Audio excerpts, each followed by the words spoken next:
If you want to direct your question, and while I'm doing that, let them, the ones that are here, come up to the front and just move everybody else down, and so we'll have that.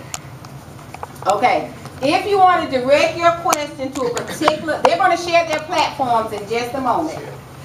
Now, if you hear something in their platform and you want to ask a question about, and you want to direct it to an individual candidate, please write their name on your card. Okay? Now, when that question is asked to that particular candidate, they will have 3 minutes to answer your question. If any of the other candidates want to do a rebuttal statement, they will have 60 seconds. The candidate may have said something that they want to speak to. You understand? So they have 60 seconds to make a comment on that. Okay? If the question is for the entire panel, you could just put that, all candidates. If you want to ask a question about the alderperson position or whatever, just put all candidates. Each candidate will have 2 minutes to respond to that question. And then if a candidate wants to rebut, they will have 30 seconds. Everybody with me on that? We ask that you write legible, and we ask that your questions will be read before they take it to the moderator to make sure they're about the candidacy and about what we're talking about here. The form about taking what these candidates are pledging to do on your behalf to take your city, your community, your children to the next level. Now, I'm Janelle Edwards, Executive Director of Fayette Community Service Organization, and I just want to tell you how this came about. We're about trafficking information. That's what we do. We give people information. Because once you have the information, we know our children go to school, what they get, information, and one day they do what? Take a test. And what they score on the test is based on what? The information they receive, right? So you need information to make logical, sound decisions. That's why we're doing this, okay? Now, with that said, our incumbent Alder-person candidates received this letter from FCSO on April the 2nd at the mayor's office. Once we got the names of our official other running candidates that are not in office, that are vying for the office, once we got their names, they were given their letters as well. The letter says, "Dear Alder-person candidate, congratulations on qualifying to become an Alder-person candidate for the city of Fayette, Mississippi. Fayette Community Service Organization is a U.S. tax-exempt community organization based in the city of Fayette. FCSO is hosting a citywide community forum for the Alder-person candidates to share their platform and plan with the residents of our community." And we tell them the time and place and all of that. They received those letters, incumbents, on April the 2nd. Everybody else received their letters about a week and a half ago. Okay? I'm just letting you know, because if somebody is not here, then, you know, you can ask them about it. But we did make sure everybody got their letters and they knew about this, because we want to let these individuals share with you what they're going to do for you in your city. So with that being said, also, this is some information that I pulled off of the Jefferson County Mississippi.gov website. This is our county website. And I'm just going to read what it says about the powers and duties of the mayor and alderpersons.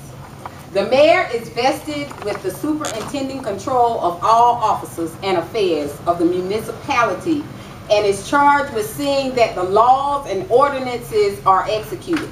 He presides over all meetings of the Board of Alder. Excuse me, I don't mean to cut in, but this is an observation I've just made. If you want to, this is just my opinion, but if you want to keep it as real as possible, shouldn't you let the candidates stay there? I mean, that's just my opinion. I mean, they should know what the job is. I understand that. I'm just giving them, the residents, the information that's on their website. This is on your county. If you type in Jefferson County website, and this is just information, because some people don't know what the position carries, and I'm talking about people in the community, residents. And I understand what you're saying about their information, but that will come through when they share their platform. Okay? He presides over all meetings of the Board of Aldermen and thus recognizes its members for the purpose of making motions, speaking to motions, and so on, but is allowed to vote only in cases of a tie. The mayor has power to veto any ordinance, resolution, or order adopted by the Board of Aldermen by returning to the measure to the board together with a written statement of his objections to all or any part of it within 10 days of its receipt. Layman's terms, the Board of Aldermen can vote on something, the mayor don't like it, he can veto it. And go back to them within 10 days and say why he don't like it, or what part he don't like. Layman, okay? This is real technical. The mayor is required to sign all commissions and appointments of officers chosen by the mayor and Board of Aldermen. In addition, the mayor, along with the clerk, city clerk, is required to approve all bonds of municipal officers.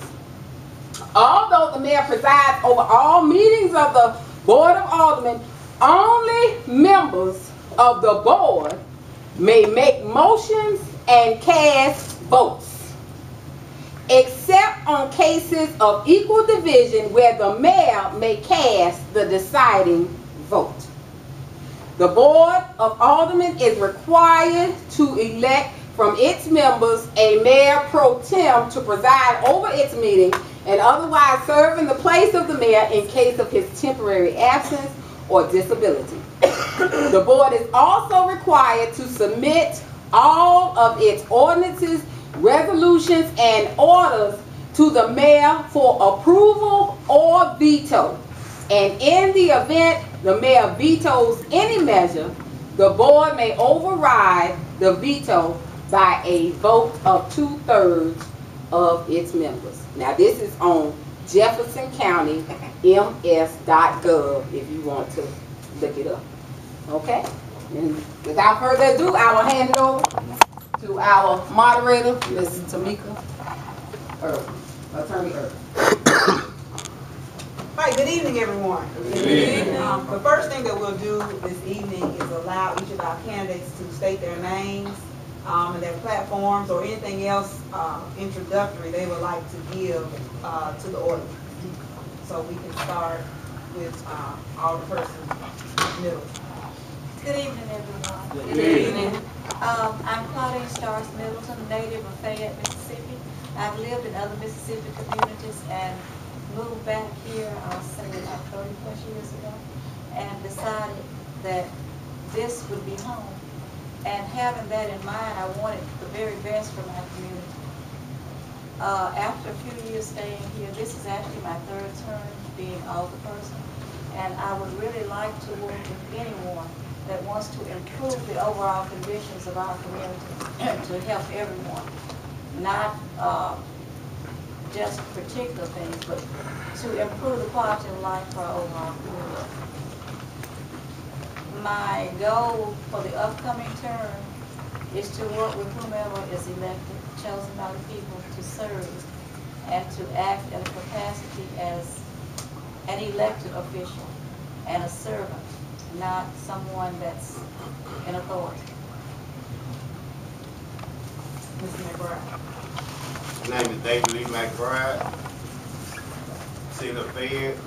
My goal is for Alderman is try to get everybody out, make it time.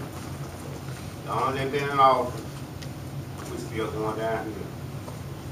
Y'all want to still go down here, y'all say it.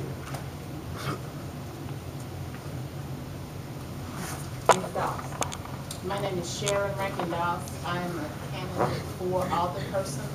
I am a business owner for 18+ years of Alder-person flowers, and I would appreciate your vote and support along with your prayers in the election. Alderman Clark. Good evening. First one out of God. I would also like to thank this organization for hosting this. This is actually my 5th time running for Alderman. The first time I lost, but this is the first time we've ever had such a forum, so I'd like to give the organization a hand.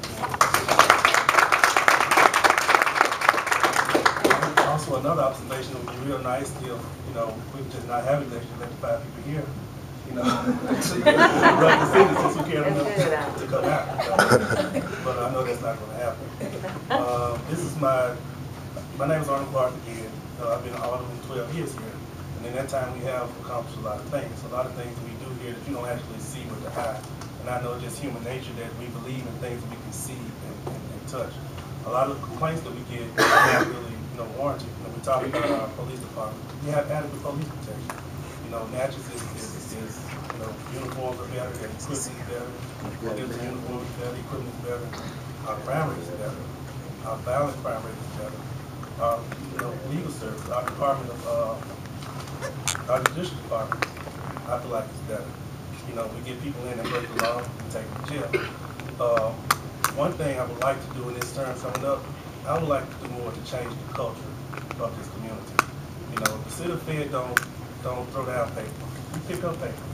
Those are your kids and loved ones out there over the weekend throwing down paper. Call your children, tell them to stop. Tell them to come home. Our police department don't break laws. We pick up law breakers. Ask your children and loved ones to stop doing some of the things they're doing. Our fire department, we have one of the best fire departments, thanks in part to Mr. McBride. We have better response times to departments that's out in the community. We're beating Stanford to Stanford fire fires. We're beating Lorman to Lorman fire. We're first on scene at most of the fires in this community come right here from Fayette, but we still get a bad rap. Roads, down I've heard them say that we're not in their road plan. Okay, put us in your road plan. 65%, 40% of my taxes go to the county, not to the city. The city get it. You check your bills, check your statements, check your car tax statement, check your property tax statement. Most of the money is going toward the county. The second most is going to your school.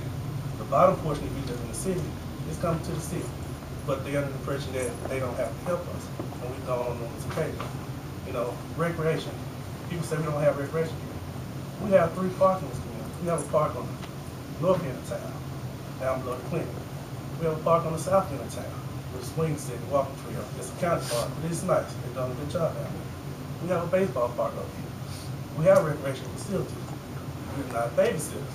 You can't just drop your children off and say, hey, I'm looking for something my children to do for the summer. It's something for the community to get together and try to make things for these kids to do for the summer. Don't just say the city needs to find something my children to do. I'm not your babysitter. I'm not your nanny. It's not my job to find your child. So if I'm willing to assist, I'm willing to help, help where we can, like Ms. Milton said earlier. We're willing to partner with anyone who's willing to come partner with the city. We're actively seeking people to come help us partner with the city. A lot of times you can't just talk about grants. I'm sorry, but grants don't grow on trees. You don't just walk down the road and say, I'm going to get a grant for this and a grant for that. It doesn't happen like that. We actively pursue grants. Some grants we're successful on, some we're not. So you have to choose. Would you rather have a park? Would you rather fix your sewage? Of course, we have to fix your sewage. Would you rather build a park? Would you rather fix a drainage problem in certain areas? We have to fix the drainage. Things like that you don't see. But the people living in those areas have no problems. They appreciate those things. So once again, I ask for your vote and support. I'm a real person. I believe in keeping it real. You've trained me. Right now, I think I was the first certified municipal official here. Right now, I have an advanced municipal certification. Myself, along with Ms. Middleton, she was the first to get an advanced certification. And I'm well trained. I'm educated. I'm here to serve you. So, another opportunity. And like I said, we're going to try to increase the cultural awareness. We're going to try to get some people to actually come to the board meeting. People say election time, this your time for your voice to be heard. No, we meet every month, first Tuesday every month. That's the time for us to be here. So once again, I appreciate your votes in the past and prayers. I look forward to serving you again today. Thank you. And Mr. Williams. My name is Owen D. Williams. I'm a resident of Jefferson County. I've been here all my life, except the years that I spent in the service. I'm a Vietnam veteran. I have a family, 10 grandchildren. Now, my I'm asking for your support due to the fact that there are needs that our city and county need to be aware of. And you have to bring it to the people so the people can have some say in the government. And I'm asking for your support to support me to be able to go and sit with whomever is selected and sit down and talk about things that we can do to better the conditions for the city and the peoples of this city. We need that bad.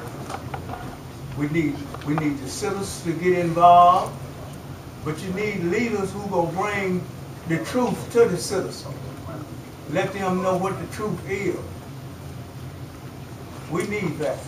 Communication. And going out to reach out to others, to bring them in, to show them what we have to offer. Give them some incentive to want to come and locate and bring businesses and plants to this area. We have to do these things in order to better ourselves and better our conditions. But you need people who are in leadership positions to go out and talk to others in different places, different colors. And I'm sure that we can do it with God's help. But I can't do it by myself just because you put me in office. It takes everybody who is in leadership positions, along with the public, working together to achieve a goal or one common cause. And if we can do that as citizens of this county and this city, you can see your city grow. Your city is not growing. All you got to do is look around. Have your city grown? Which way are your city headed? Or what direction it is headed? Ask yourself them questions. And I'm quite sure you have an answer. But you need people whom you can trust, who you have confidence in, that are willing to get up and work and go out and bring back peoples to come and look and see. Show them what you have to offer. And I appreciate it being here, and I would appreciate your support in order to be able to work with whomever is selected as alderman of this city. Thank you. Excuse me, before you get started with the questions, I forgot this. Mr. Ricky McDonald reminded me last time. We want everybody to be able to hear the information and don't want you to miss anything. So if you have a cellular device or cell phone, if you put it on vibrate or silent for us at this time, we'd appreciate it. Thank you.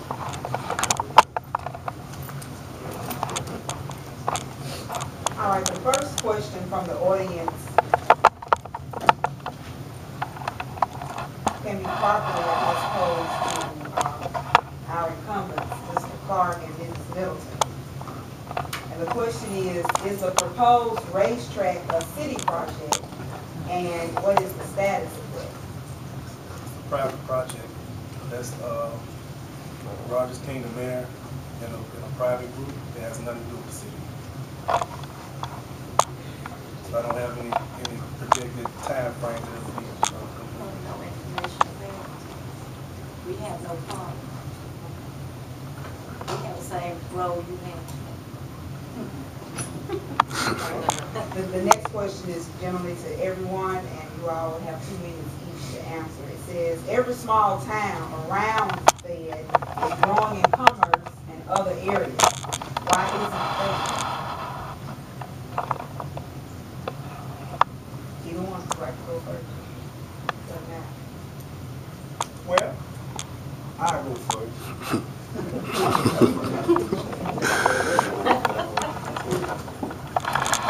There are a number of reasons why that this city is not growing. And if you as citizens would take a look around yourself, you can see you got to have leaders who will get up and go out and talk to people and bring people in.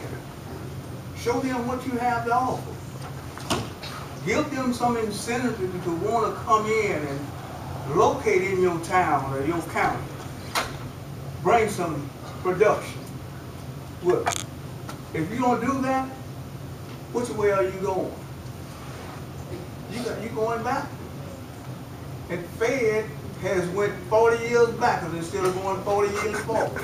And I'm not talking about the citizens, but it's going to take all of us to get involved to change the condition of the city.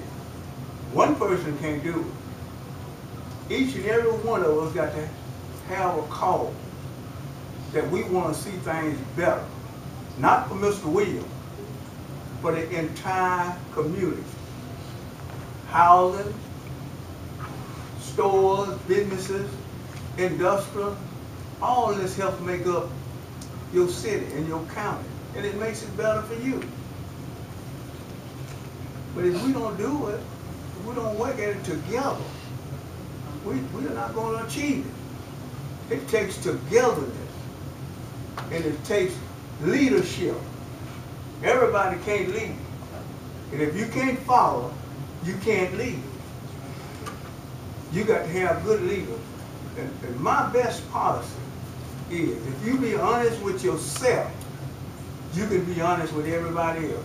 But if you're not honest with yourself, you're not going to be honest with anybody else. Thank you.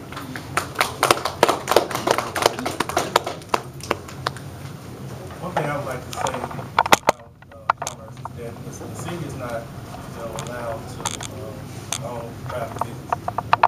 We do aim to recruit business. We do offer tax incentives to come here. One of our problems here is that, I'm not trying to blame everything on the state, but first of all, we can't put all of our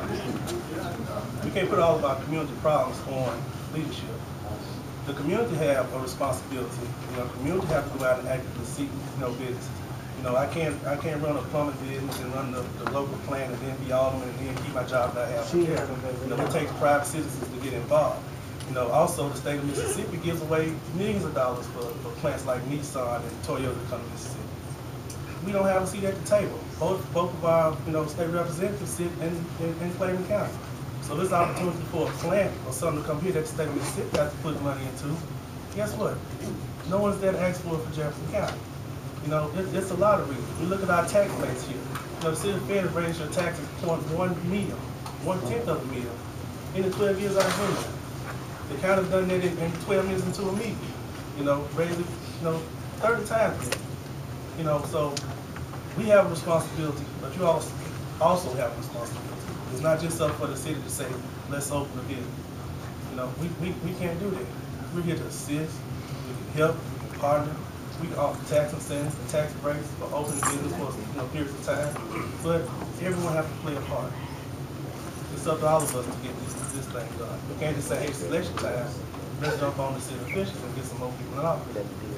It doesn't work like that. I'm not saying that a lot of people we have on the ballot, I think they'll do well as aldermen. I think some of the candidates for mayor will do well as mayor. But at the same time, they're not going to pave the streets with gold tomorrow. It doesn't work like that. We have to play our part as citizens of this community. Anyone else? The first thing that we have to do as a community is learn to work together as a community and stop looking out for self and start looking out for the community as a whole. Yes, the community does have a voice in what is being done and what is being said, but the community does not have an opportunity to do that if they don't know about there are certain things that are happening in the community. For as meetings, it should be some type of something done to entice the public or the people of the community to make them come out. We have a lot of problems here in Fayette, and Fayette is not growing not just because of that reason, but Fayette is just it's going down because we are continuing to do the same thing, and some of us are set where we just satisfied with whatever's going on, we just gonna let it go on and just be that way. Then you have those who want to make a difference in the community. And there are some things that need to be said to the officials whether it's in a meeting form, whether it's on an individual basis or whatever, to let to help the community to grow.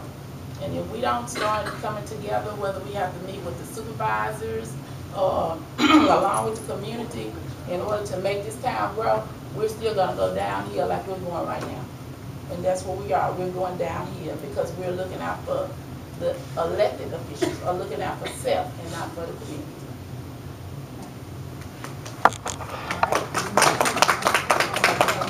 I agree with everything that has been said about the previous two people. The only thing I'd like to add is that somehow, since I've been back in Fayette, I've noticed that we seem to be blacklisted for some reason or another. We don't get the opportunities that other places have.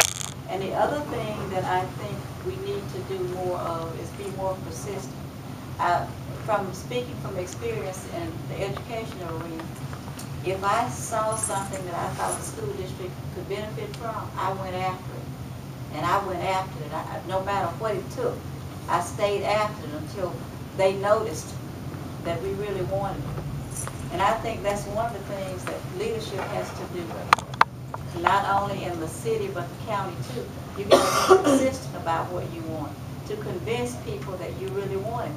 And not only the leadership, but the citizens. Everybody has to clean up, fix up, and make ourselves look better. Once we do that, we have a projection to the rest of the state and the nation that we want improvement. So I think, first of all, not being selfish.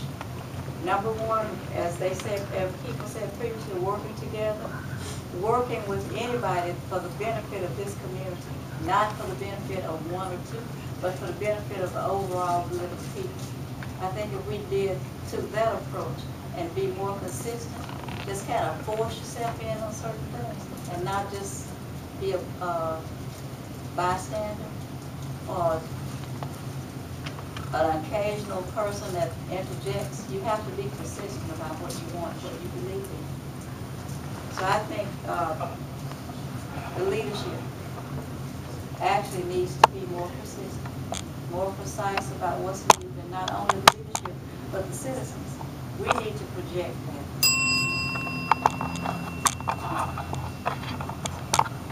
All right.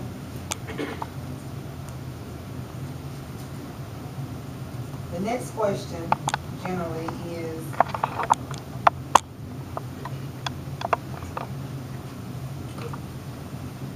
why can't city and county officials work together for the good of the county?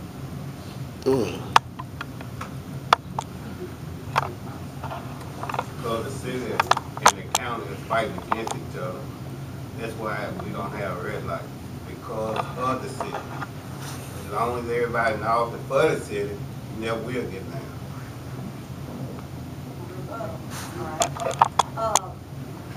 What Mr. McBride said about the red lights is not, that doesn't have anything to do with working together. In order to get Main Street paved, it's a state-owned, it's still Highway 61. And in order to get it paved, we had a choice to make. We either take the lights down and use the stop signs, or just leave the street like it was. So we chose to put stop signs up. And from my observation, I travel this street every day. I actually live on it, and several times during the day, and I really don't notice a difference. I don't think we have that much traffic where we need the traffic lights, but we do need our street paved. So we had a choice to make. Either pave the street, either take the lights down and let the state maintain Highway 61, or leave the lights up and we maintain it. And we knew we didn't have resources to maintain anything. So we chose the better of the two. And frankly, I don't know of the record for accidents, but I haven't seen any. Maybe one. But the lights is not a symbol of progress. The light, they look nice, just like Natchez. Natchez now is getting this overpass. Nobody knows why they get it. You go into Natchez and you keep wondering, what is it going to do? What is it going to change? But I think not having the traffic lights hasn't changed anything for us except just having the lights up there. So that with the, what Mr. McBride said, and I'm sure he's like a lot of other